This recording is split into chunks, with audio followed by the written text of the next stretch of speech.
ምክር ዓለም ስራህን ብቻ ጠንክረህ ብትሰራ ደህና ህይወት ትኖራለህ። የሚያስፈልግን ታሟላለህ። ማህበራዊ ህይወት ላይ ጥሩ ተግባቢ ብትሆን ብዙ ሰዎችን ትተዋወቃለህ። የተለየ ስራ ብትሰራ የተሻለ ገቢ ታገኛለህ። ብዙ ነገር ብትሞክር ጠንቃቃና ጠንካራ ትሆናለህ። ራስህ ላይ፣ ውስጥህ ላይ፣ አመለካከትህ ላይ፣ እሳብህ ላይ ብትሰራስ ምን ትሆናለህ? ወዳጄ ክስተት ትሆናለህ። አዎ ጀግናዬ ክስተት፣ ታምር፣ እጹብ ድንቅ አይተው የማታውቀው የብዙ ሰዎች ምኞት የሆነውን ሰው አንተው ትሆናለህ። ራስ ላይ መስራት ሁሉን በማግበስበስ የሚገለጽ አይደለም። ራስን ከመውደድ ይጀምራል። ክብርን በመስጠት ይቀጥላል።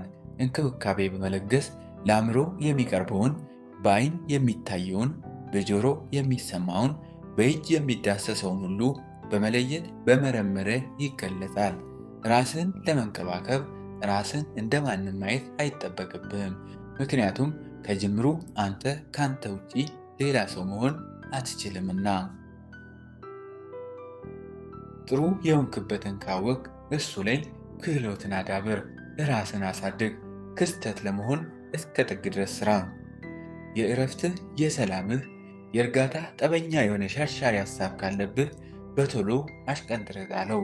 የእሱ ዕድሜ በረዘመ ቁጥር ያንተን ያሳጥረዋልና። ፍላጎትህን አቅጣጫ አስይዘው።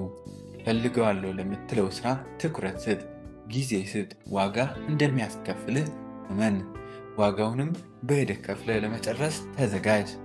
ቢሆን የምትለውን ሰው ለይ ሆነ በምናብህ ተመልከተው። እርሱ የሚያስበውን ማሰብ ጀምር። የሚያደርገውን አድርግ። እውነቶቹን ሁሉ ከራስህ ጋር አዋህድ። በስተመጨረሻም ክስተት ሆነህ ለሰዎች ተገለጥ። መልካም ጊዜ ተመኘን።